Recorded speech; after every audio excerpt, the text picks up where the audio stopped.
And we're live. This is SAKtown Talk, the SAKtown News Update for, what is this, Friday, the end of February, February 27th, 2026. And happens to be cold and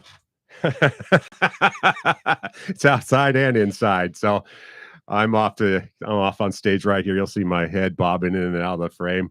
And before me is an employee leader in the City of Seward Electric Department, Taylor Crocker. And go ahead and let him explain a little bit about what he's been doing there, what he does at the electric department, for those of you who haven't seen him around before. And then we'll go ahead and get to that update about what the City of Seward Electric's been up to, and maybe talk about some related things. So, Taylor, what's up? Thanks. Well, I appreciate the opportunity to provide the community with an update. So I'm the operations manager at the Seward Electric Department. And you know, it's we've definitely have our local challenges with some recent windstorms and this cold snap, but I just really want to thank the community and the crews for their patience at our last windstorm. So that was February 18th, and our first tree went down just outside of the Fort Raymond power plant next to the smokehouse, and it was another one of those trees. Everyone asks me, they're like, "Aren't you guys clearing all the trees?" Well, it was outside of the right of way, and so that initially came down.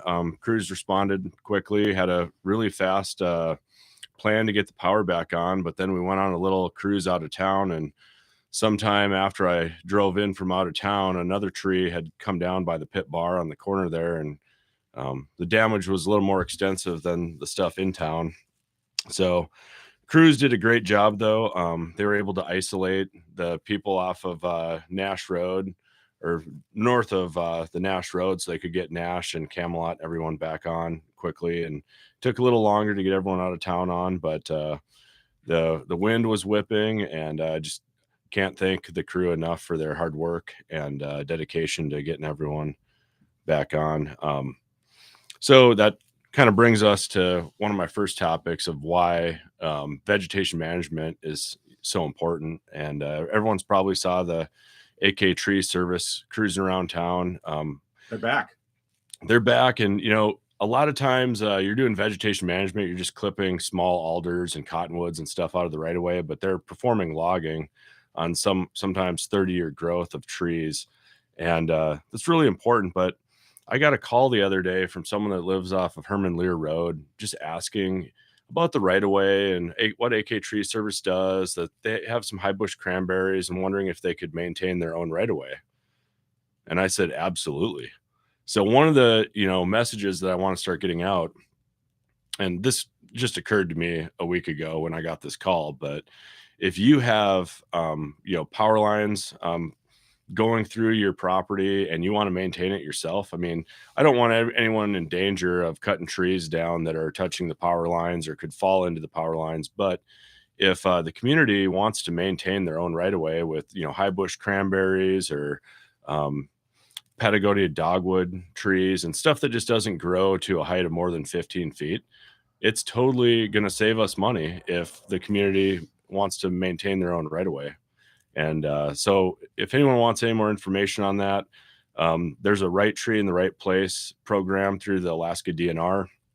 But I'll have some newsletters in the future coming out on options for right-of-way maintenance and the right tree in the right place, as well as we're going to be expanding our clearing area. So we'll have notifications coming out for those additional areas as well. But yeah, I know there was a gentleman from Chugach, I think, at the last town hall, and we're talking about trees falling because the question arises, and it arose at the last electric utility town hall, or the town hall, about the future of the electric utility. And the question keeps popping up. Well, you guys have been going around cutting all these trees down. How come trees are still hitting the power lines? And he said, well, some trees are outside of the right of way. So yeah. So the rule on trees that are outside of the right of way, if they are a dead hazard tree, then we have the ability to cut it down. But if it's a living tree, then we cannot cut it down. And so what happens down here is you get these tall spruces and hemlocks that, they might be a 120-foot tree, but the root system's only 1.5 feet deep because it's on top of rocks, and this happens a lot down at the QAP pit that they have at mile 20. But so they exposed all these trees that have never had wind exposure before, and that poor single phase line behind Renfro's has just been taken out multiple times by these huge trees that are well outside of the right of way.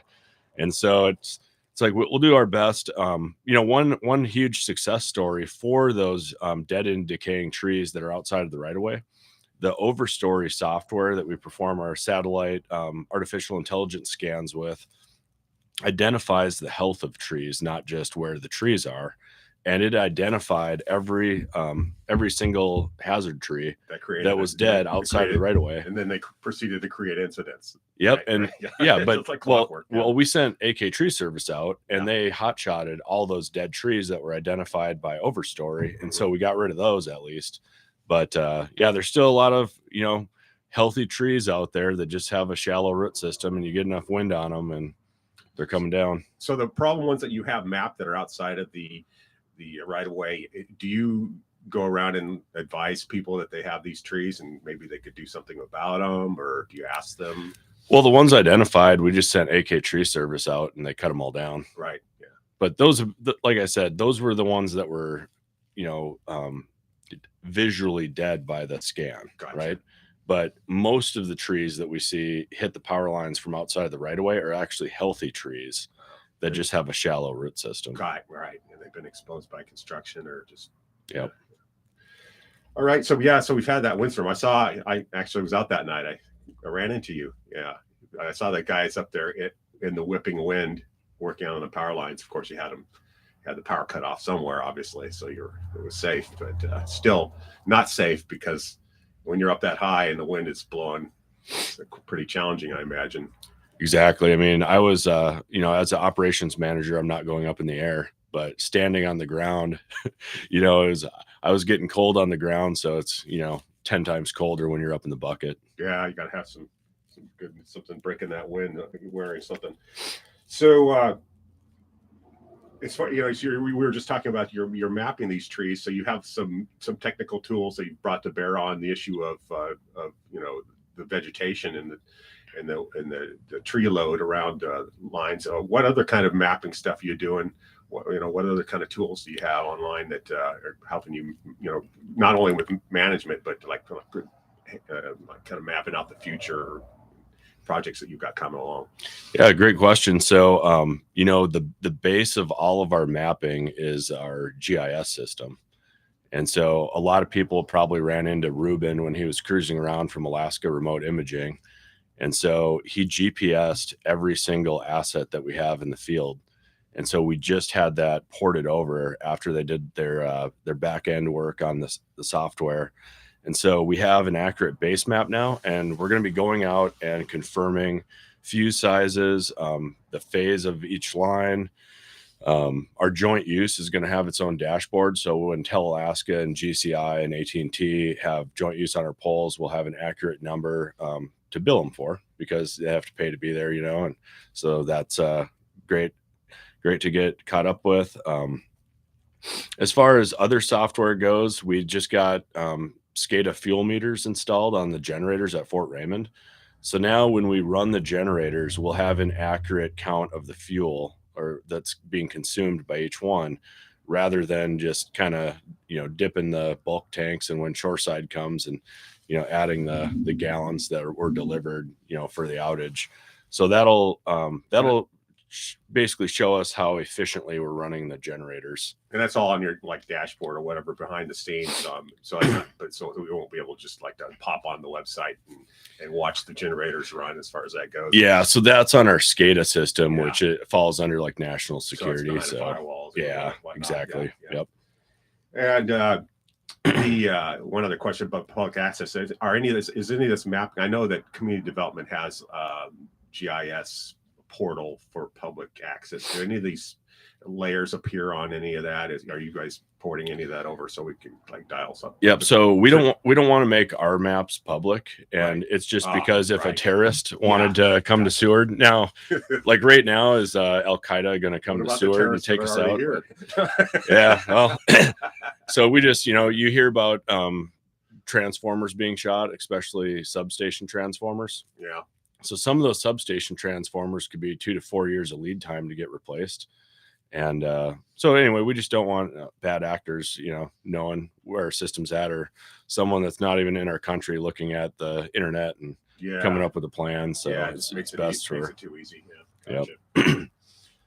And then I noticed here, to help you out, you've got we were talking. You've been talking for months in the last year about bringing on additional staffing and additional workers, and apparently you tapped somebody. Yeah, we scored. So we just hired a new journeyman lineman. He moved up here from South Carolina, but he's from New York State originally, and him and his wife just wanted to move to Alaska and just change their life up a little bit, and they love the cold and apparently the wind and the rain and all the things. So we made sure that he knew what he was getting into coming to Seward. But they were able to find housing before they even arrived, and things have been working out great. So his name's Robert, and you'll see him on the line crew around town. And so he's a climber then, huh? Yeah. Yeah. Mm-hmm. Yeah, full-fledged journeyman lineman. He'll be the first one up. Get up there, Robert. Yeah. Yep. So we're extremely happy to have him on the team. Great. Well, things are moving along, and we had the town hall earlier this month. I got a flu or some viral thing for a while there, so I've kind of lost track of how long ago that was. It's probably like 3 weeks ago now, right? Yeah, something like that. It was early February, I think, like February 6th or 8th or something. Yeah, right in there. Yeah. So, and we've got another one coming up, but you're busy planning for the future, the city and the electric department. And you've been conducting these town halls, and you've been soliciting opinion from the public and whatnot. Where do you think things are at as far as the process of kind of bringing different options out to the public, and then what kind of feedback are you getting? Well, from the public. Yeah. So there's the, two types of feedback. There's the informed feedback, the people that have been following the process, and then the people that, see a notification for a town hall that's come up and, thinks that we're just, our only option is to sell, right now. It's like, no, the whole point of this process is to have a transparent, community focused process, so the community can decide, what they want what they want their electric utility to look like. And so the first town hall covered what other small co-ops look like from, Copper Valley, Cordova, and Kodiak. And, Kodiak and Cordova moved from a municipally owned utility to a electric cooperative where it's member owned. The second town hall in December focused on how other utilities operate on the rail belt. So we got to listen to HEA or Homer Electric, Chugach Electric, Matanuska Electric, and Golden Valley Electric talk about how their co-ops are run. And, I think that was a great discussion. And then our last town hall that we had in February, Mark Begich came up and talked from his experience of mayor of Anchorage, and kind of how they had an authority set up for the he introduced the concept of an authority there. Yeah. So the Anchorage water and wastewater utility is their authority right now, but they had a Alaska Telephone utility also set up as an authority, or the Alaska Telephone Authority was set up. And the reason why that didn't last very long is the technology. So they were in the cell phone market, and they were trying to keep up with the Verizons, the AT&Ts, and the Sprints, and that technology changed quite a bit. And he talked about the yellow pages was their main funding, and we all know where that went. So we go to Google these days. But anyway, that was I think that conversation really sparked some interest. But now we're at the point where we have to come up with the economic feasibility analysis. We want to have a side-by-side comparison showing the community what they could expect with rates and costs and all the different things models, like status quo, authority, cooperative. Yep. So that's our goal in March, is to create that, and then we'll post that on our our Seward Electric future page on the electric department page on the city website. which I should mention, we got all three of the town halls and the survey results from the community survey that went out in September posted to that page. So if anyone wants to follow along, once we get the next town hall scheduled, we'll put a calendar up and have that posted on that same page. And then we're also working on a frequently asked questions section as well. But it's a good place to follow along. So the next thing will be that economic feasibility analysis, and then followed by a possible work session with the council, just so they can talk to everyone that we've talked to up to this point, and then followed by another town hall in May, kind of tying everything together. And then after that fourth town hall, we'll probably do another community survey to see where everyone's at, and if people want change or if they want to keep it how it is, or we're just we're doing all this to hear from you. And we heard from the last go around with the Chugach and HEA sale that people just didn't feel like they were informed. So the reason we're doing all these town halls is just so everyone can come to the table and say, hey, I had a chance to be informed, and my voice mattered. Yeah, well, it's a great process. I think I'm definitely learning a lot. Mark Begich talking about I was in Anchorage during that process, but I didn't really understand how tricky it was and how difficult, and how the kind of detours they took on their way to eventually spinning off the power company, the municipal light power, and the phone company, ACS. So I just was asking you just before we sat down here about the weather and whatnot, and what it was like up on the mountain. If you guys had been up there since you'd done all that work on the bench trail up there on Mount Marathon, and you said, yeah, well, it's still in progress, and you've got some things coming out of the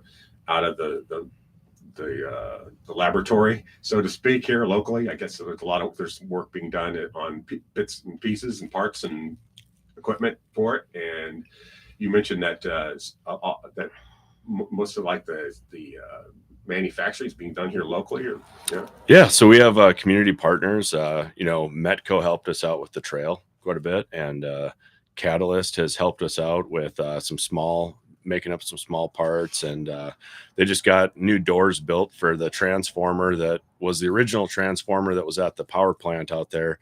A giant boulder came off the mountain and smoked the door, so they built a new one for us. And then Jag built the new intake manifold. So the old one was pitted out pretty good and about ready to fail. So the manufacturer wanted $35,000 for a new one, and Jag was able to build us one from scratch for about $17,000 to include all the coatings and stuff. So I honestly think that the one we got from Jag is probably better than the one we would have bought straight from the manufacturer. So it's great to have the community partners, in this to save money, and hometown ingenuity and know-how. And it's nice to have the right industries in town that can produce that kind of a result. So our goal is to have it running this spring. And so we've gone through the power plant, James and AJ and everyone working in the maintenance operator department have been doing a great job. They got it clean to the point where you can eat off the floor. They got all the wiring labeled, traced out. We had an engineer from Respec down just to look things over. So our plan is to get it running as it is. So it's a 250 kW generator. So that gives us at running 60% capacity, because this is also going to be a training tool for AvTech and whatnot. So it's not going to be running all the time, and kids can come down and go through it and stuff. But at 60% capacity, that's $277,000 a year in savings on our COPA. And so anyway, it's not much, but it's something, and we just wanted something for the community to be proud of, and that we have this hydro running again, and it leads to a little more recreation at the top of the Jeep trail. So, I was going to say, wow, you've worked wonders with the trail. And so we have a little more trail maintenance to do this summer. We kind of ran out of time when the frost came in, but we'll finish getting that tuned up. Hopefully it's perfect by the 4th of July. And but anyway, so we're going to have another open house once we get the marathon generator running, and so everyone can see it in action. And we also put a new window. The window was broken out on the powerhouse. So if you're hiking by it, now you can look in and, see everything working. And you got it all wired up, so it's all Wi-Fi'd in, and you've got some sort of communications in there. Yeah. Right on. Yeah. So then, just to digress for a second, that intake manifold that goes up there on the impoundment pool up there. Is that yeah? So the reservoir at the top has a weir on it. Yeah. And so that weir at the base has a sluice gate, and so we're getting that sluice gate operational so that if the sediment starts building up, we can open the sluice gate. We're also putting a flow meter in the stream so that we make sure there's enough water passing through. But yeah, then the intake manifold comes off, and it's feeds the penstock. Yeah, so the intake manifold feeds the penstock. It actually goes into, you probably have seen that manhole next to it. Yeah. So it drops into there, and there's another sluice gate in that manhole. And so you got a couple of mechanisms, valves to isolate the penstock, but it goes in through the penstock, comes out down at the bottom of the mountain behind the water towers, and then actually 90s up and goes uphill a little bit to get to the actual power plant. But yeah, we got the whole line flushed out last fall, and so we're ready to fill that reservoir up with some water and let it buck. Run it through the generator, yeah. And so there's enough drop on that and enough head or whatever, and enough volume in that stream to do more than 250 kW? So what we're thinking with the current Pelton turbine that we have is we could spin a 600 kW. But there's some other hydro projects that are much larger that we're focused on. You're right. And so this will always kind of be our side project, but it's one of those projects that we already had this. And so the return on investment's good, for just getting it running, and it's good practice, and it'll be a good training tool for AVTech. Absolutely. Good showpiece. Yeah. And it'll pay for itself. So reductions in contribution to the power supply. Speaking of which, the costs of power are going up, going down. I haven't been paying attention. I just pay the bill. Don't want to look at it, especially in the winter. But we are on the wintertime adjustment, right? It dipped 10%, 20% for the winter. Well, it's so it's 12 cents in the wintertime and 18 cents in the summertime for the Seward portion. Right. But then separate from the Seward portion, you have COPA that fluctuates based on the cost of power that we buy from Chugach Electric. So that's 11 to 15 cents is what our COPA is. It's the cost of power adjustment. And I think that's misunderstood by, a lot of people in the community. But in your bill this month, you're going to actually have a sample bill that has a call out on every part of your bill. And then there's an explanation of where each portion of the bill goes in the back of the bill. Gotcha. It's just for kind of information sharing on the why behind each line item. So when does the higher power rate for the summer kick in? I know it catches everybody. But yeah, I believe it's April 15th. Okay.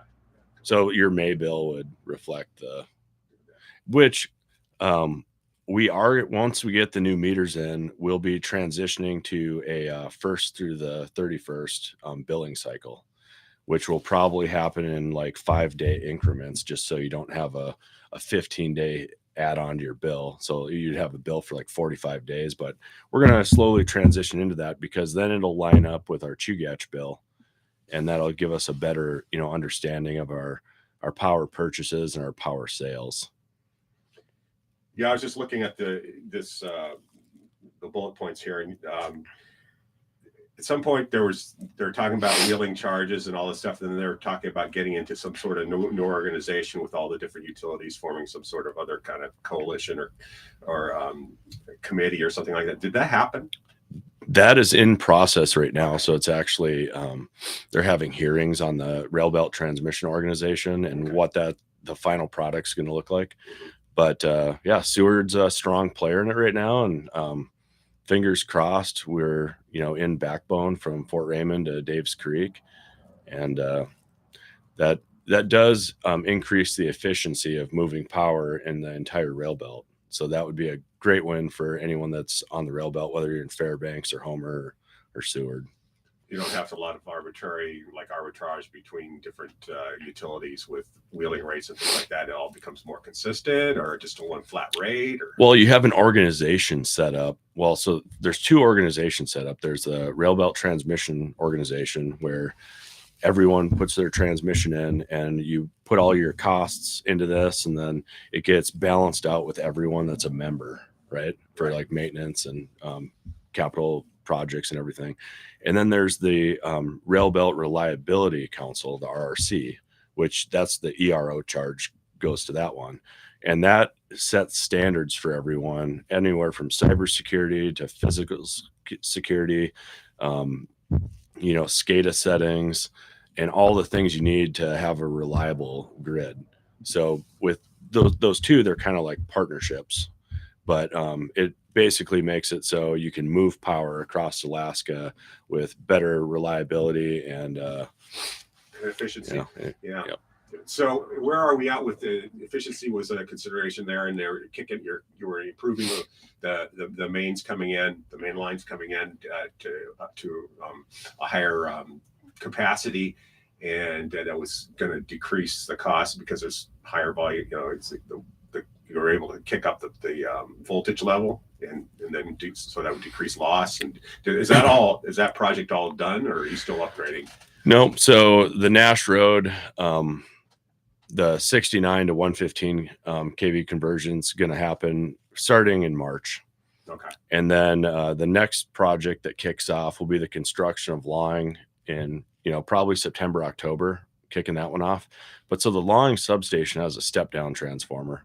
So it's a 12 MVA transformer that steps it from 115 to 69. And so that would be the choke point for the cruise ship power as it sits right now. So, okay. So it gets kicked down on the power on its way here. Yeah. So there will be a 3-way switch going in at Lawing. And so then the 115 just passes Lawing, comes right down to Fort Raymond. And then we're building the new shore power substation at the corner of Diamond and Sea Lion.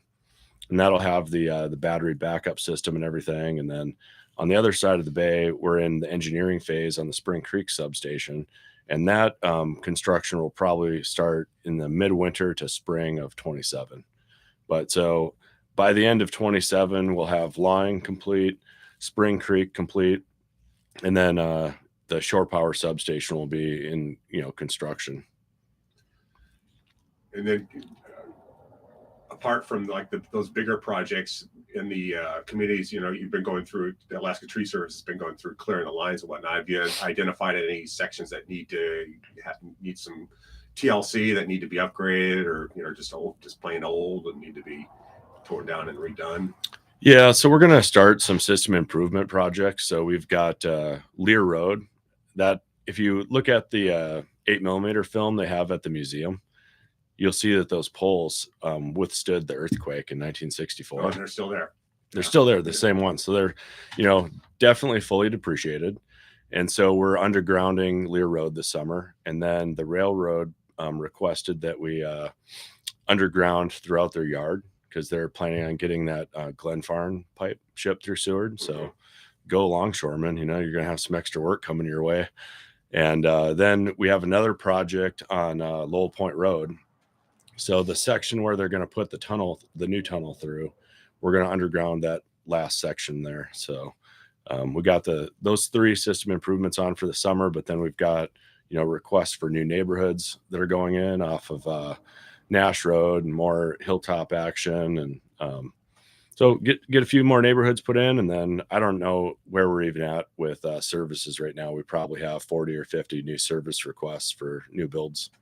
So people are building in Seward, and that's exciting news. Yeah, I don't know if you've noticed, but it seems like the housing market's stabilizing a little bit. So yeah, for better. Yeah. Oh, some people don't like that, but well, not on the seller side. But yeah, it only took me a year and a half, but I finally bought a house. So yeah, and there's an increase in the inventory too. So there's a couple different prices seems to be stabilizing, and there are more things to buy. So yeah.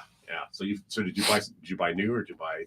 No, yeah, I bought definitely a used, but it's a fun project house, and I love working on stuff. I think that's it's got a lot of character. Leave it at that. So as far as the neighborhoods go, is the tree service, are they going to AK Tree Service? Are they going to be in the neighborhoods much, or do they pretty much get that done? So we have a map with overstory, and I set the highest hazards at where the trees are within 10 inches of the power lines.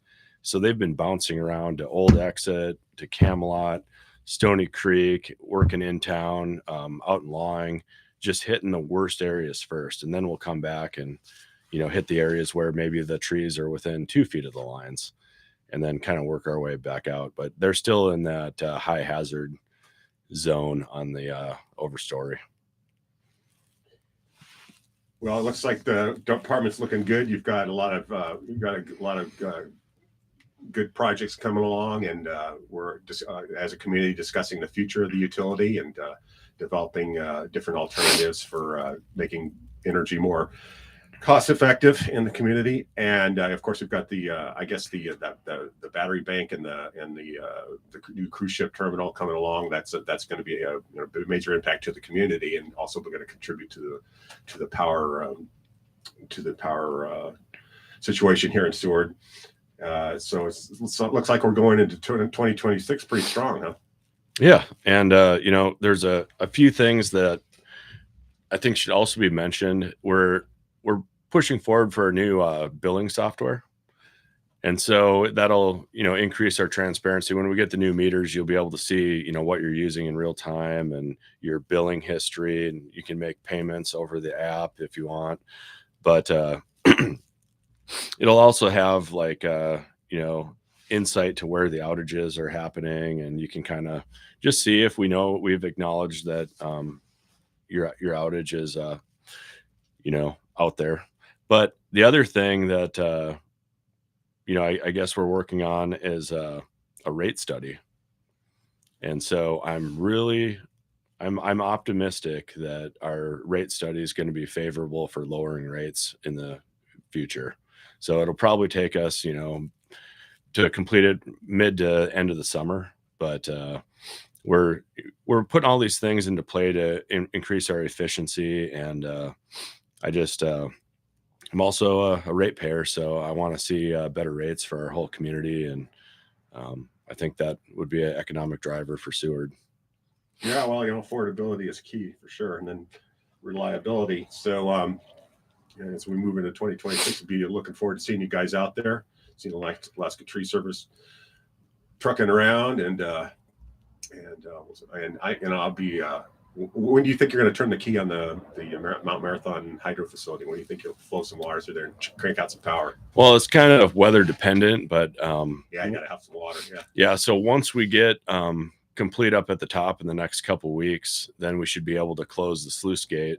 And we had a diversion up there too. It was kind of just some good old redneck engineering. A lot of people probably saw our little sandbags and whatnot. Yeah. But we'll take that down, start filling it up, and once we're confident that we've got a good water flow and we're not building sediment, then we'll open it up. Great. Yeah, we're looking forward to that.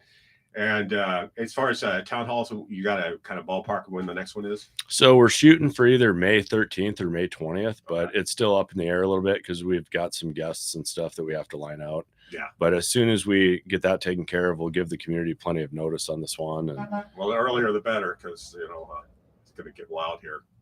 Everybody's going to be going off in their own directions and going to be busy with. Yeah, that's why we were kind of shooting for the middle of May before it got too crazy. Yeah, and middle. Yeah, so and we've got a boat conference coming up in the middle of May, and harbor opening weekend, and after that the floodgates open. Yep. So I want to thank Taylor Crocker a lot for coming in this morning. Early, kind of a chilly February morning. Hopefully our last cold wave. He's with the Seward Electric Department with the city of Seward, and this is SAKtown Talk, SAKtown News, and I'm going to post this and get it out there so people can see it. Thanks a lot, Taylor. Thanks.